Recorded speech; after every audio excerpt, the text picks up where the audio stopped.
এখনকার বিষয়টি হচ্ছে ওআরএম গিয়ারিং।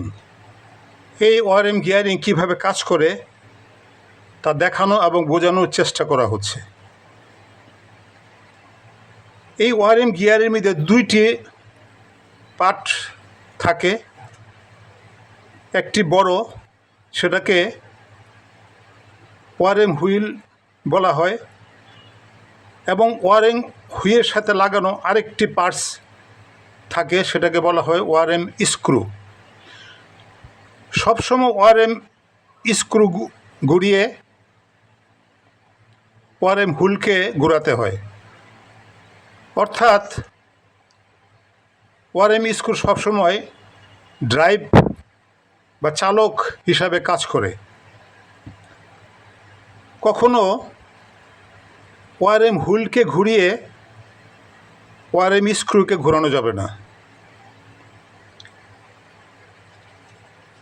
এটাতে দুইটি কাজ হয়, একটি শক্তি বৃদ্ধি করা যায় এবং ঘূর্ণন গতি বা রোটেশনাল মোশনকে কমানো যায়। এটার মধ্যে সবসময় মেশিন ওয়েল ব্যবহার করতে হয় বা গ্রিস ব্যবহার করে রাখতে হয়, কারণ এটা ঘষে ঘষে কাজ করে।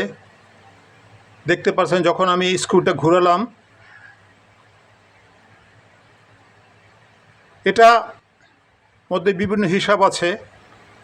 যেমন ওআরএম স্ক্রু বিভিন্ন গিয়ার বক্সে রয়েছে, 10 পাক ঘোরালে এটা 1 পাক ঘুরবে, বা 20 পাক ঘোরালে এটা 1 পাক ঘুরবে। এইভাবে বিভিন্ন হিসাব মতো এই গিয়ার বক্সগুলি তৈরি করা হয় এবং ব্যবহার করা হয়। ধন্যবাদ ভিডিওটি শেষ পর্যন্ত দেখার জন্য।